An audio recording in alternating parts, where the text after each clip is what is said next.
Tayo ba'y tumatakbo palayo sa Diyos? Pag-usapan po natin 'yan sa devotion natin na ito.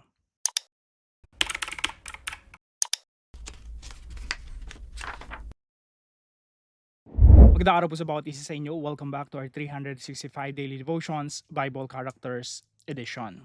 Binabati ko po muna si Jesus Kenquito, Vicente Feliciano, and Dumer Deherio. Maraming salamat po sa inyong mga comments at pagsubaybay po sa mga devotions natin araw-araw.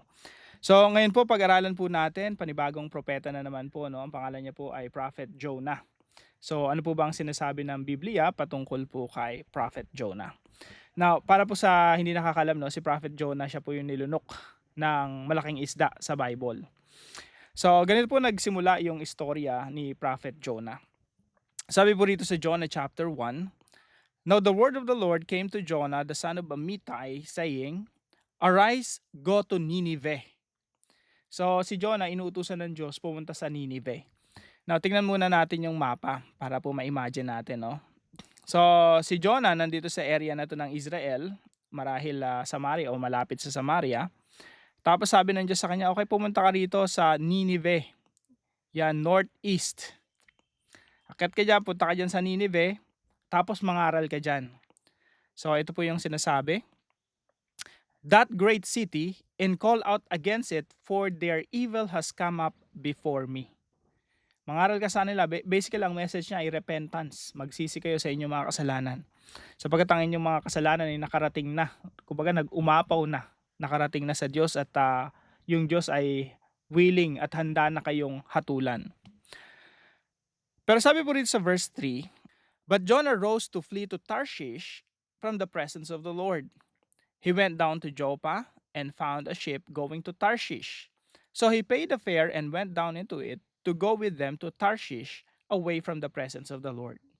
So gusto niyang takasan hindi lang yung mission niya sa Diyos, gusto niya ring takasan yung Diyos, yung presensya ng Diyos. So sinabi po rito, imbis na pumunta si Jonah doon sa Nineveh at sundin ang Diyos, bumaba siya rito sa Joppa, dito po sa area ng Israel na ito, at nagbayad siya ng pamasahe. Saang biyahe? Biyahe po yan papuntang Tarshish. Saan ba yung Tarshish sa Bible? Now, yung bangka po na yun, barko na yan, ang biyahe po niyan papunta rito sa dulo na ng daigdig. So sabi po ng ilang mga scholars, ito po ay southern Spain na. Sabi naman ng iba, dito bandang Tunisia.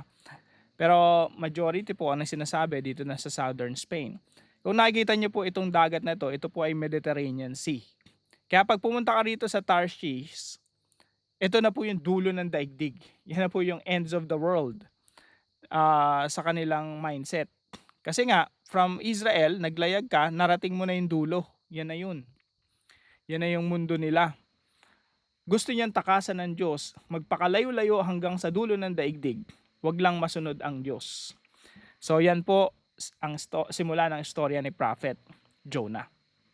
Now, ano po yung mga katuroan natin ngayong araw? Number 1 po, ito po ay patungkol sa 3 types of people who run away from God. So number 1 po, a person who goes in the opposite direction from God's will. Isang tao na ang direksyon sa buhay ay opposite o kabaligtaran ng kalooban ng Diyos. Marami pong tao sa mundo, ganyan po ang status o kalagayan ngayon. Pag tinanong mo sila, sasabihin nila, mabuti naman akong tao. Actually, maraming tao yun sinasabi, mabuting tao. Pero pag pinaunawa mo sa kanila kung ano yung kalooban ng Diyos, tsaka pa lang nila marirealize na opposite pala yung direction nila sa direction ng Diyos. Kasi ang Diyos po mayroong direksyon. May gustong pagdalhan sa inyo at sa akin ang Diyos. Ang tanong, lumalakad na ba tayo doon sa direksyon ng Diyos na ibinigay niya sa atin? Tayo ba sa kalagayan natin ngayon ay papunta na doon sa direksyon mismo, sa plano ng Diyos, sa kagustuhan ng Diyos na puntahan natin? So yung isang tao po na opposite yung direction, namumuhay sa let's say immoralidad, namumuhay sa kasalanan, namumuhay sa kahit actually mga kapatid, kahit nga yung buhay mo sa tingin ng ibang tao, moral, maayos, maganda, successful ka, at hindi ka naman kriminal. Kahit na ganun ang estado mo sa buhay, kung hindi mo actually sinusunod ang Diyos, you're still in the opposite direction. Salungat ka pa rin. Si Jonah nga, propeta ng Diyos eh. Hindi naman siya pumapatay, hindi naman siya gumagawa ng masama. Ang ginawa niya lang, yung biyahe niya, opposite dun sa direction ng Diyos. So that's number one. A person who goes in the opposite direction from God's will. Marami po sa atin ganun ang status ngayon, na may pinapagawa ang Diyos pero hindi niya sinusunod yung pinapagawa ng Diyos. Pangalawa po, related po sa number one, a person who knows the right thing to do. Isang tao na alam niya yung dapat niyang gawin. Isang tao na pag tinanong mo, anong dapat mong gawin sa buhay mo, alam niya isasagot. Pero ang pangalawang tanong, ginagawa mo ba? So, ito po yung isang klase ng tao na tumatakbo palayo sa kalooban ng Diyos. Very subtle. A person who knows the right thing to do but does not do it. Wag po nating isipin mga kapatid na yung pagsunod sa Diyos nasa isipan lang natin, mental obedience. Hindi po kailangan ng Diyos ng mental obedience. Marami pong tao alam yung dapat nilang gawin, and I believe kahit nga si Satan at yung mga demonyo alam kung anong dapat gawin pero hindi nila ginagawa. So hindi sapat yung mental obedience, hindi sapat yung sumusunod ka sa isip or alam mo kung anong dapat gawin. The question is, are you actually doing it? Are you actually obeying the Lord?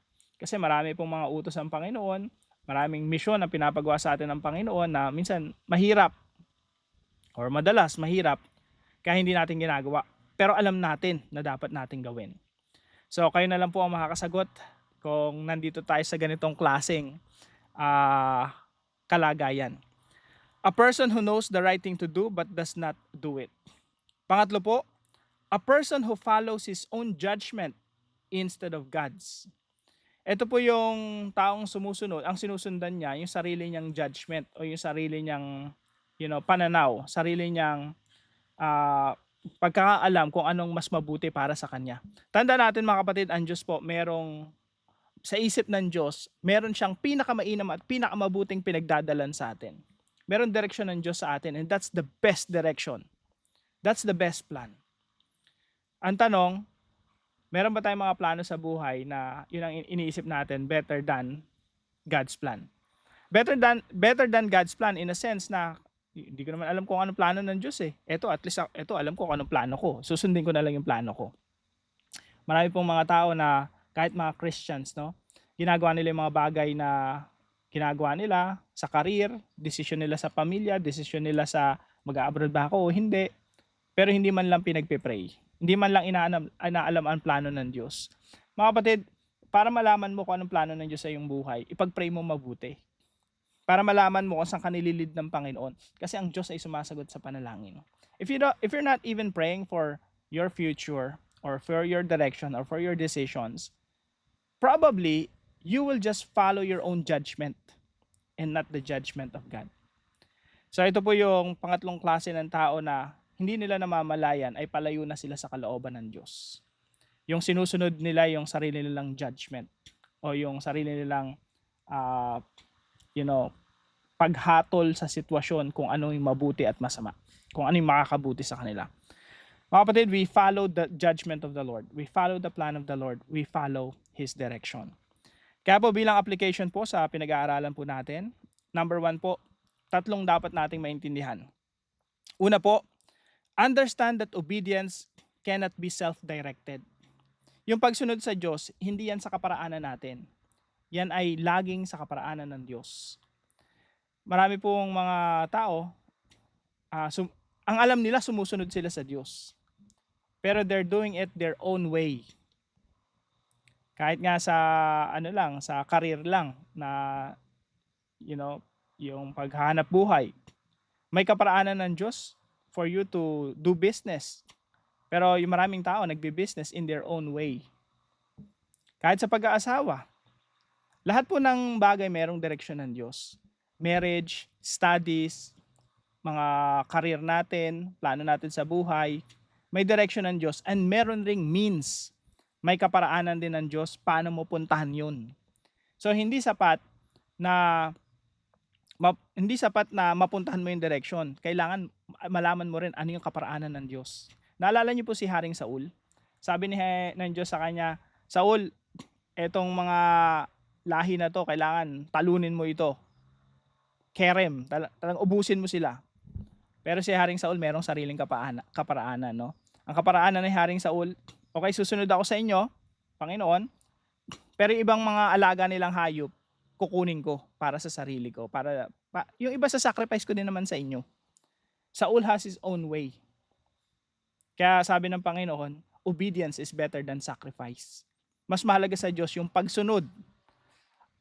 Ano yung direksyon ng Diyos? Pangalawa, paano mo gagawin yung pinapagawa ng Diyos? Yung direction and means, dapat sa kaparaanan ng Diyos. So understand that obedience cannot be self-directed, but God-directed. Pangalawa po, understand that obedience cannot be partial. It must be complete. Ang pagsunod sa Diyos, hindi yan 10% lang. Hindi yan 50% lang. Kaya mga kapatid, pinapamanhik ko sa inyo, no? Evaluate natin ang ating mga sarili. Hindi lang kayo, pati ako, lahat tayo. Evaluate natin ang ating mga sarili kung ang ating pagsunod sa ating Panginoon ay partial. Yung kalakalahati lang, or 40%, or 60%, or 80%. Yung pagsusuko ng buhay sa Panginoon, mga kapatid, ito po ay laging 100%. And once you surrender your life to Jesus, yung obedience mo kasunod din, yung commitment mo kasunod din, 100% din. Kasi si Jesus yun eh. Hindi naman tayo nagbibigay ng barya-barya, piso-piso, konti-konti kay Jesus. Si Jesus yun eh. He deserves 100%. He deserves our all. So understand that obedience cannot be partial, but complete. Pangatlo po, understand that obedience cannot be mental, but practical. Kaya po dito sa mga devotions natin, hindi tayo natatapos sa mental, sa knowledge, sa karunungan, sa kaalaman. Gusto po natin sa bawat devotion natin, merong practical application. Gusto po natin sa bawat devotion natin, meron tayong isasagawa, isasabuhay. Because obedience cannot be mental. It must be practical. It must be actual. Kaya po sa bawat araw na pag nag-aaral po tayo ng salita ng Diyos, lagi po nating tatanungin ang ating mga sarili. Ano ang ipinapagawa ng Diyos sa akin mula dito sa binabasa kong ito? Ano yung gusto ng Diyos na gawin ko? Ano yung pinapagawa niya? And be willing to follow. Be willing to obey. Understand that obedience cannot be mental, but practical. Kaya po sa tanong natin ngayong araw, no, sa discussion question natin, are you running away from God? Why or why not? Ikaw ba ay lumalayo sa Panginoon? Nandito ka ba sa tatlong uri ng mga taong hindi nila alam, they're not aware, but they are running away from God? Nandito ka ba sa tatlong ito? Why or why not? Pangalawa pong katanungan, ano yung pinapagawa sa iyo ng Diyos right now? Ano yung pangungusap ng Diyos sa iyong puso na alam mo na dapat mong gawin, pero hanggang ngayon, hindi mo pa rin ginagawa? Pag-usapan po natin yan sa ating mga discussion groups. At para po sa ating dive deeper, pag-usapan po natin, kung hindi nyo po napapanood yung dive deeper, okay lang po, lahat naman po yan gagawin nating public, nakapila po yan lahat. So malilate nga lang po, no? Yung iba po na naka-join ay mas maaga lang po nilang na-access. So sagutin po natin sa dive deeper yung what was the main reason Jonah did not want to go to Nineveh? Bakit si Jonah? Balikan natin yung mapa natin. Ang lapit-lapit ng Nineveh, parang mga 900 kilometers, no? Willing to travel na mga maybe 4,000 kilometers. Magpakalayo-layo. Mas mahirap pa yung gagawin niya kesa dun sa sumunod sa Diyos. Bakit ayaw niyang pumunta sa Nineveh? What was the historical background? What was the problem? What was the issue during that time? Bakit ayaw ni Jonah, Prophet Jonah, na pumunta sa Nineveh? So yan po yung pag-uusapan natin sa Dive Deeper video natin. Samahan niyo po ako sa panalangin. Heavenly Father, forgive me for the times I've chosen my own way instead of following your will. Teach me to surrender every part of my life to your loving authority. Help me to obey you completely, without compromise, and to put your word into practice rather than merely knowing it. Strengthen my faith to trust your wisdom above my own understanding. even when your commands are difficult. Fill my heart with a willing spirit that delights in doing your will each day. May my life reflect wholehearted obedience that honors and glorifies you. In Jesus' name, Amen and Amen. Maraming salamat po sa bawat isa sa inyo na sumusubaybay po dito sa ating daily devotions. Ang Lord po ang magbigay ng pagpapala at karunungan sa bawat isa. Magkita-kita po tayo bukas alas 5 ng umaga dito po sa ating daily devotions.